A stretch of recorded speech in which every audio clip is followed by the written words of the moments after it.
Today on Chicagoland. Paw Chicago has helped reduce the number of dog and cat euthanizations in the city by a jaw-dropping 92.5%, becoming a global model for how a true no-kill shelter should operate. But the story of how it all started is remarkable in and of itself.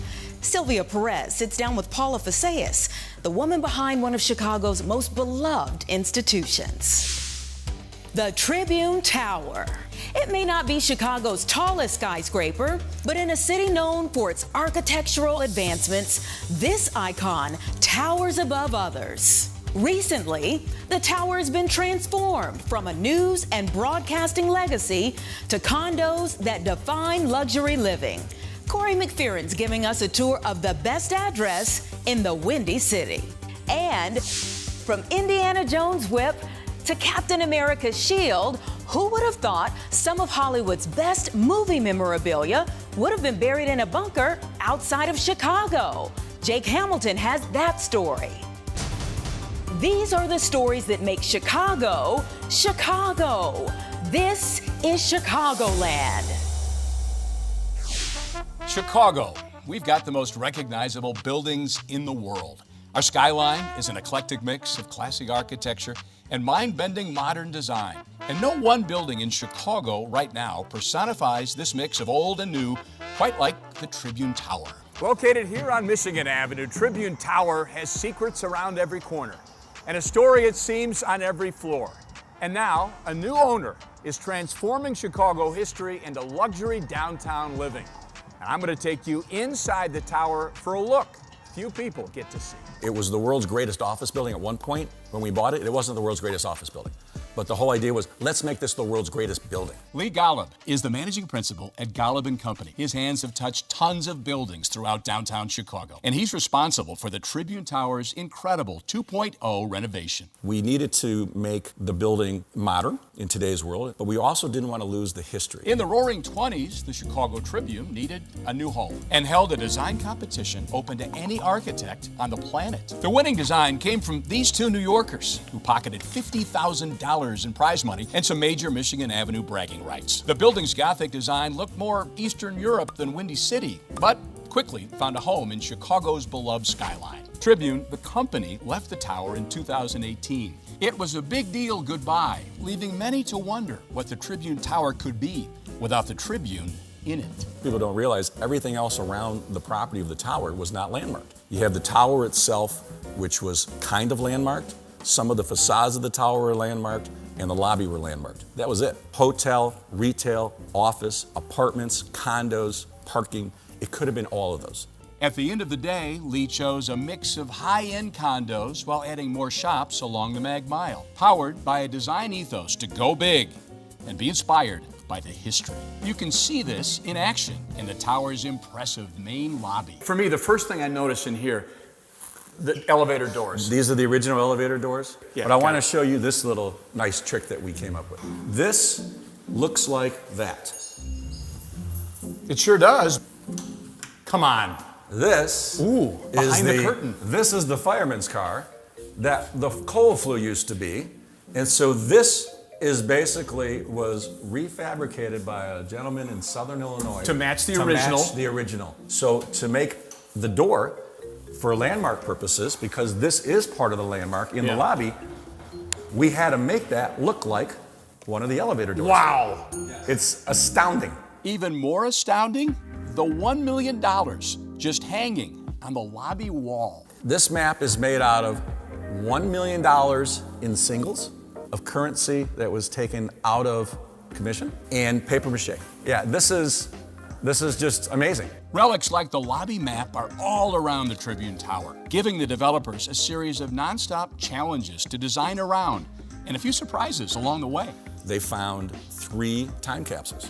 And there's a baseball in there, and it was in really bad shape. There was an envelope in the time capsule that had a letter from the sports editor of the Chicago Tribune This baseball was used in Game 5 of the 1919 World Series between the Chicago White Sox and the Cincinnati Reds, and was used to strike out a World Series record 6 Chicago White Sox batters at the time. Lee plans to show off discoveries like that history-making baseball in a Trib Tower museum at a later date. Right now, we're off to the 3rd floor, where the original Chicago Tribune newsroom is now a gargantuan space to party and play. This used to be a conference room on the 3rd floor for the newsroom. You know, we have so much space, you know, we were trying to figure out what to do with everything. So, you know, Monopoly game, chess, backgammon, pool, and if we didn't furnish and touch and make every space great, you'd think, well, why did they stop? So when you walk around, what gives you the most pride? Everywhere you look, you have history of the Tribune. This is one of my favorite pieces. This is the landmark lobby in, you know, a vision of one of the artists. And so there's artwork all around the building where you just don't lose, you cannot miss the history of the Tribune. You certainly can't miss the centerpiece of the 3rd floor lounge, a fireplace from the original office of Colonel Robert McCormick, legendary publisher of the Chicago Tribune. This was part of the building that was not landmarked. We knew that it was a very special piece. And I love the idea. The newspaper is an institution developed by modern civilization to present the news of the day, and it goes on from there. In fact, there are famous quotes and words of wisdom inscribed on surfaces throughout the tower, from philosophers and politicians to judges and journalists. Lee says it would take us an entire day to read them all. 7 years ago, our fathers brought forth on this continent, the United States will enjoy freedom of the press just so long. Parapets tipped with silver lances, keep gleaming, vigil beneath the moon. Of all the historical relics in the tower, it was the Tribune's sign that created the most drama. So this is the original Chicago Tribune sign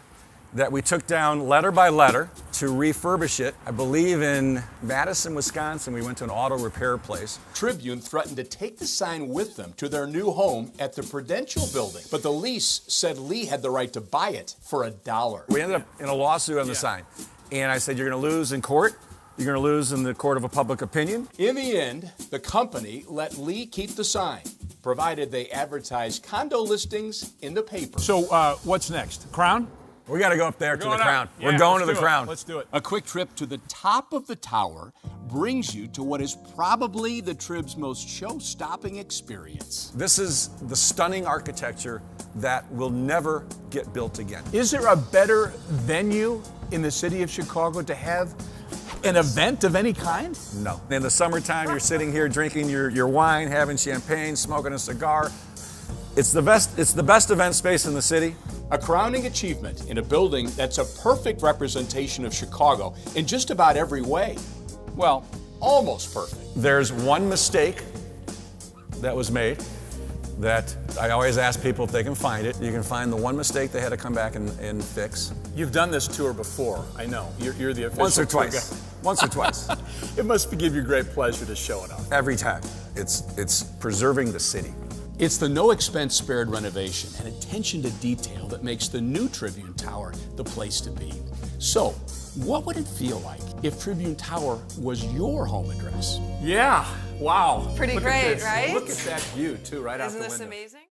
Chicagoland on Fox 32 is brought to you by your local Ford stores. Bring 150 around front, please. We designed the F-150 to be tough. And we delivered on towing and payload like you'd expect. We also made it smart, starting with an available hybrid powertrain. This engine also allows you to use your truck as a high wattage generator. It's the kind of capability that a truck owner's really never had before. Fox 32's Good Day Wake Up. No nonsense morning news, weather, and traffic to get you out the door and on your way. 4 to 7 a.m. on Fox 32 Chicago. You just wait around a minute, something awful's bound to happen. You saved me. That's what we're here for. 911 Lone Star, Tuesdays on Fox. Now for a very exciting moment. We have Karen Randich Stone, sales consultant for the towers, and we're about to see a fantastic unit. What are we looking at? We're going to be looking at Residence 902. It is our model. Let's check it out. Okay, let's go. Yeah, wow. Pretty Look at great, this. right? Look at that view, too, right out the Isn't window. this amazing? This unit is 3251 square feet, 3 bed, 3.5 bath. All bedrooms here are en suites. For a 1920s building, what strikes you is how much light comes in, right? To be able to look at out your this. window Look at this. and see this in the kitchen is spectacular. Isn't it beautiful? Natural stone, quartzite. Galley workstation's one of my favorite pieces here because it's a big sink and you have these accessories that come with every unit here. So Karen, where are we going now? We're going to the primary suite. 4 closets in this, 2 walk-ins and 2 reach-in. Right. 10-foot ceilings. Right. And this is a unique residence. So you have the opportunity to buy this unit completely furnished. So we've seen the unit. What is this going to cost me? So this unit, completely designed, is $4.7 million. So you can buy anything you see here is available. Actually, when you buy this unit, you get everything. We hand you the key. You get everything. Karen, thank you so much for your time. Thank you. It's really something. It's a pleasure. It's an honor to be part of the project. I'll bet. By the way, the Tribune Tower would look very different today if some of the other plans were chosen a century ago, including an arch, a pyramid, and one in the shape of a Native American figure over 20 stories tall. Chicago's toughest critics give us a bad rap for getting a lot of things wrong. Yet Paws Chicago, the city's no-kill animal shelter, gets so much right, it set the standard for how animal shelters should run nationwide.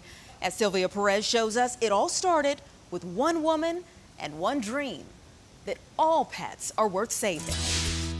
They look at you with such love and trust, and that's what I love. They're so adaptable. You may not know Paula Face's name. Here we go, look at you. But you have felt her impact in Chicago. She's taken her love and empathy for pets and transformed it into a remarkable life-saving organization. It really transformed animal welfare all over the country. People were then talking about ways of life-saving instead of just put them down. It was like, no, how do we save them? Which is what our model always was. So successful that over 25 years, she turned Paws Chicago from a scrappy volunteer startup to Jeopardy famous. Are ways that Paws Chicago is able to maintain this 2-word policy, a no-kill policy. Pippin, that's right. Meet Paula Faceas, the devoted Chicago animal lover who changed the nation's relationship with our pets. We wanted this place to be the best, so we went around the country and we looked at shelters and we just took it to another level. Often when you come to these animal shelters, it can be pretty depressing to see these adorable pets in the cages and behind crates. That's not the case here at Paws. They live in suites, and the average pet will be adopted within 3 days. Yes, you're going to find a forever home. The path to the happy, healthy, and pampered pets you see here at Paws Chicago started 25 years ago with one mother-daughter chat opening Paula's eyes to what it truly means to be humane. My daughter was volunteering at a traditional humane society and came home telling me that all these animals were being killed. It was just really heartbreaking because I'd volunteer in the cat room and the cat would sneeze and the shelter workers would rush up and be like, which cat was it? And I'd kind of hide it because the old way of sheltering, they would euthanize an animal that was sick and all the animals directly exposed to that animal. This is a big humane society in Chicago. How would they be killing animals? Their name defies that because this is a big private agency downtown. What about our animal care and control in Chicago? I went down there, I called my alderman, I said, can I have a tour? He took me down and it was unbelievable. They took me in the back and they showed me the gas chamber. And they basically said, there's nothing we can do, there's just so many animals. I said, I'll never sleep a night, I'll never rest until this is exposed. Paula is probably sleeping better now because she took a Chicago that was killing 40,000 shelter pets a year, reduced that number by 90%, and put the nation on notice. No one loves animals like we do in Chicago. So what we really did was rally Chicagoans that love animals to help us. It started in 1997 when Paula put her pet-loving instincts to the test, taking 25 pets from the city pound and getting them in front of the public, showcasing cats and dogs dangerously close to being put to death. And from the very beginning, Paula found the Paws Chicago secret sauce: place adoptable animals huggably close, turn fundraising success into yearly tradition, and get to the root causes putting so many pets on the street. I had 50 calls at my office. People tracked me down. These were people that were like, these were girls that were calling me going, we trap cats at CHA housing projects. Well, I've been volunteering on the street. We love what you did. I want to help you. And we opened our first shelter. Paula and her late husband Peter squeezed every inch of spare space out of buildings they owned before eventually opening the Paws Chicago Adoption Center in Lincoln Park, coming a long way from the Chicago shelters that shocked them into action a quarter-century ago. We built it into a state-of-the-art adoption center where the dogs were not in cages, they're in rooms with, air conditioning, heating, music. They get lots of enrichment, which is critical because shelter dogs are very stressed. It wasn't long before offers to help came from all corners, including Chicago's biggest booster, Oprah Winfrey, whose adoption of 2 dogs put Paws Chicago on the map in America. So this is Paula Faceas, the founder of Paws Chicago. It's a no-kill shelter. She rescued these little gals from the pound. They could have been euthanized if they weren't adopted. Can you believe that? I've never seen anything like this, so the animals are not caged at all. No? We want the animals to feel comfortable, and we want the animals to stay healthy. And you can count a genuine rock god as one of her biggest fans. I find that as I go around the world and travel with my band, the Pumpkins, people want to talk to me about Paws, which is incredible. From there, Paws pioneered mobile spay and neuter clinics, offering a low or no-cost solution to Chicago's pet overpopulation problem. The spay-neuter surgery prevents thousands in the future. It turned out to be so successful, a Stanford economics professor volunteered to study it after he adopted 2 Paws cats of his own. It was obvious that there had been a huge change in what was happening in Chicago, and you could really chalk it up to Paws, and there were differential declines happening in the surrender of animals in those parts of the city where Paws had most aggressively targeted their spay-neuter efforts. Today, Paws Chicago is home to a busy spay and neuter clinic in Little Village and a state-of-the-art medical center, the largest homeless pet hospital in the country, saving the lives of 98% of the animals who wagged through the doors. More than 77,000 animals have been adopted through Paws, 300,000 spay-neuter surgeries and counting. We're 17,000 surgeries a year. The future, I'd like to have 2 clinics. We are focusing in under-resourced communities where people cannot afford it. When Paula looks back at how Paws Chicago has flourished, she's quick to say she can't do it without an army of volunteers giving their time and a group of donors who know how to collect some record-setting cash. I am in love with Chicago. There is no city like this. People have that heart and soul, and they really care. I don't think the way we grew this could have happened any other community than Chicago. We're writing and we're working on the standards. Paws Chicago no-kill rescue model is now the norm in America, and its reach goes beyond Chicago, rescuing pets left behind during natural disasters, making Chicago the forever home for cats and dogs, all because one woman had an idea, the will, and a voice. Those eyes and those faces, oh my God, all they want to do is love us. All they want to do is be there for us. Paws Chicago will be here forever. There's so much love for Paws Chicago in this city that it recently broke a record for fundraising at a single event, bringing in more than $2 million at its annual Black Tie Fur Ball. And naturally, pets are welcome. Now, Harrison Ford isn't in this mannequin, but it feels like Indy's standing there because this costume was worn on the set doing things that Indy did. And those characters are practically breathing inside these walls. Every prop, every costume, every wall-mounted movie monster is screen-used and authentic. What you see here is what you see in the movies. Chicagoland on Fox 32 is brought to you by Portillo's. People are obsessed with Portillo's. Should have known when my husband said, "Hello, beautiful," that he was talking about his Chicago-style hot dog.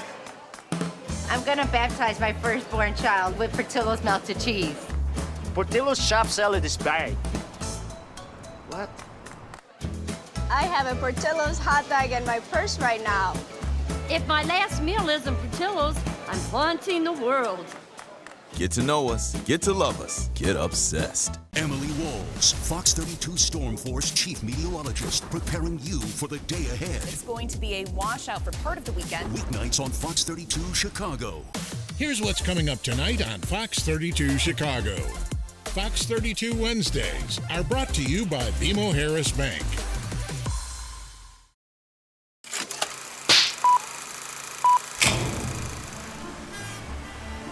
Somewhere outside of Chicago, we're not allowed to tell you where, buried deep underground,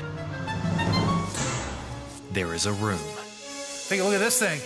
And inside that room... This is the treasure room door, and it's my treasure room door.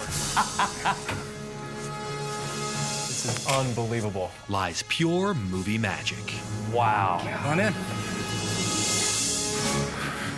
Where we're going, we don't need roads. We don't need roads. Where? Back to the Future. This is the Mr. Fusion from Back to the Future 1 and 3. He's on a hoverboard. Hoverboard from the second and From third number film. I collect this stuff because I love film. I love movies. I love TV. I love the art. I love the fantasy of it. That belongs in a museum. You have to love film. You have to love what is going on in film, to learn about it, to learn how it's made, and to see all the amazing artists that produce all of this cool stuff. Avengers!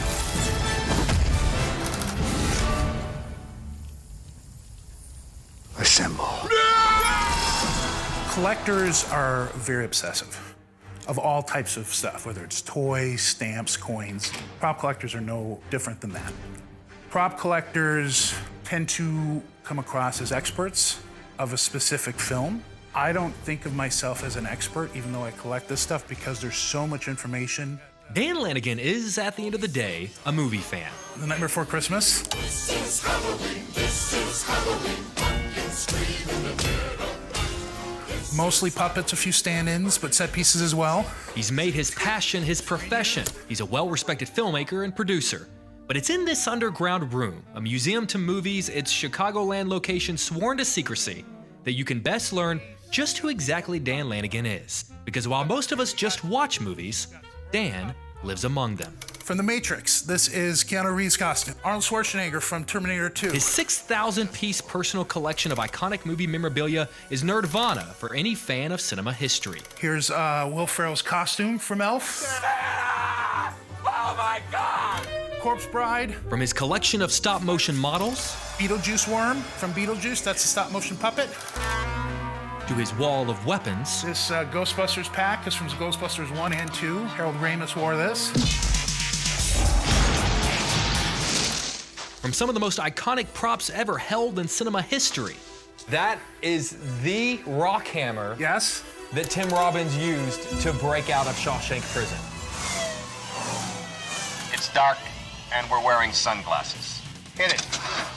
To maybe the most recognizable black suit ever worn on the silver screen.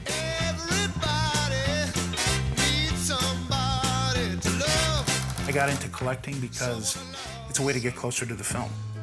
You know, you can watch the movie and that's great. You can't go out and live it. But if you have a costume that the actor who played the character and you set up on a mannequin, now all of a sudden that becomes the character. Now, Harrison Ford isn't in this mannequin, but it feels like Indy's standing there because this costume was worn on the set doing things that Indy did. And those characters are practically breathing inside these walls. Every prop, every costume, every wall-mounted movie monster is screen-used and authentic. What you see here is what you see in the movies, even the bathroom. This is a working bathroom that is designed to look like the bathroom in the Moon, which actually a lot of the film takes place in. I found the right urinal and toilet and sink. And this door right here was one of the airlock doors from the movie. As you can see, gas may vent suddenly. Got Arnold Schwarzenegger's eraser gun. And that heart right there is the beating heart from Temple of Doom. In the world of prop collecting, the community is super strong, very obsessed, and very into it. And Dan has been very into it for over 20 years, acquiring thousands of props over that time. However, as deeply passionate as this motion picture pastime is, it's also an incredibly expensive one. This gun right here, Deckard's PKD, the blaster wielded by Harrison Ford in the 1982 film Blade Runner. Blade Runner pistol. Dan bought that at an auction for $270,000. However, he does insist it's less about the monetary value of any one item and more about its deep emotional tether to his love of movies. I think the reason stuff goes for a lot of money is because there is this strong emotional attachment to it across the entire industry of collectors and filmgoers. Dan's collection is so vast, he's had to put hundreds of extra treasures in a storage facility a few miles away.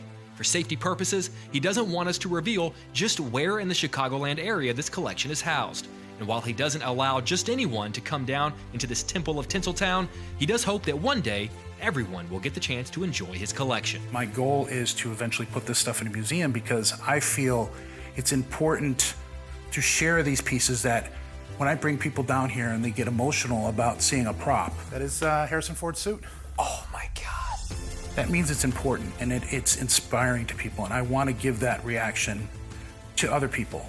I don't want to just reserve it for myself and a few select people. For any movie fan, this is more than just a stash of stuff.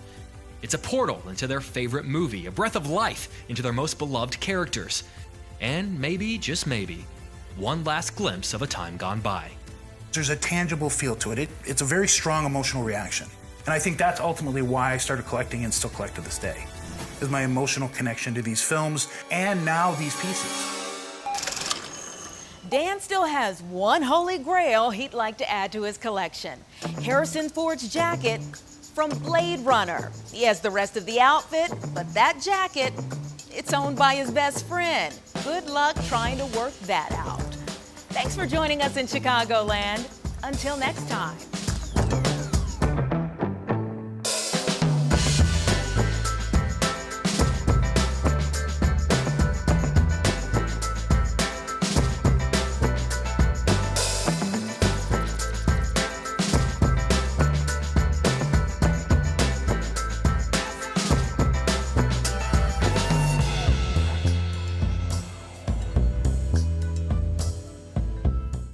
Dawn Hasbrook, Corey McFerrin, Fox 32 Chicago. Ever notice that you can't get a hamburger at Steak and Shake? That's because